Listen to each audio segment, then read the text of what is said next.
तो वहीं दुनिया में विश्व युद्ध शुरू हो जाता है 1914 में।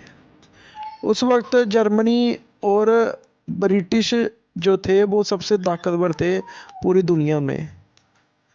तो वहीं उस वक्त 1915 में भारत में सिर्फ एक ही रियासत ऐसी थी जो खुद मुख्तियार आज़ाद रियासत थी। वो थी जम्मू कश्मीर, अक्साई, लद्दाख, तिब्बत, गिलगित बल्टिस्तान, पीओके। उस वक्त वहाँ के महाराजा थे महाराजा प्रताप सिंह। ब्रिटिश सेना ने उनसे मदद मांगी, हमसे जर्मनी को नहीं हराया जाता, आप भी हमारी मदद करो। तो वहीं उस वक्त 1915 में महाराजा प्रताप सिंह ने अपनी जेके राइफल, जिसकी स्थापना महाराजा गुलाब सिंह ने की थी, जिसने जनरल जोरावर सिंह हुए, जिसने चाइना तक को हराकर उनका जो झंडा था वो लेकर आ गए थे। अब बारी जर्मनी की थी, लेकिन देखना ये था कि क्या जर्मनी का झंडा भी राजपूत लेकर आ सकती है, क्योंकि ये चीनियों को हराना तो राजपूतों के लिए कोई बड़ी बात नहीं थी, लेकिन जर्मनी को हराना, जिन्होंने इतने देशों पर राज किया, बहुत ही मुश्किल था।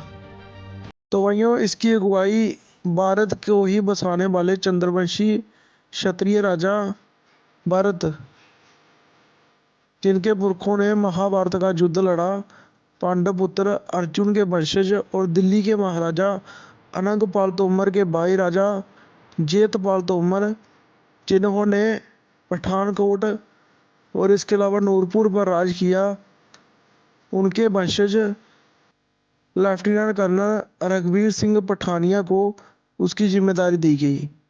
1915 में वो अपने राजपूत सैनिकों को लेकर, अपने सिंहों को लेकर पहुंच गए ईस्ट अफ्रीका में जर्मनी के खिलाफ विद्रोह करने के लिए। तो वहीं कहा जाता है कि 1915 में ही जो कमांडर अफसर थे उनकी मृत्यु हो गई, लेकिन उसके एक साल बाद ही लुकिंगरा नदी के किनारे राजपूतों और जर्मनी की जो सेना थी उसमें बहुत ही भारी लड़ाई हुई। राजपूतों के जो सेनापति थे वो थे लाल सिंह और सिंह सूर में, जिनकी कहावतें पूरा भारत ही नहीं, पाकिस्तान, बांग्लादेश, ईरान तक मशहूर है, तो वो पीछे कैसे रह सकते थे। उन्होंने जर्मन सेना को बुरी तरह से खदेड़ दिया। जर्मन सेना को इतना मारा कि वो अपने जो झंडे थे और जो मशीन गन वगैरह थी वो वहाँ ही छोड़कर भाग खड़े हुए। डोगरा राजपूतों ने जो झंडा था वो उठा लिया और जो मशीन गन वगैरह थी वो भी उठा ली और लेकर आगे तब पंजाब में, जो कि गुलाम था अंग्रेजों का। तो वहीं जैसे ही वो पंजाब से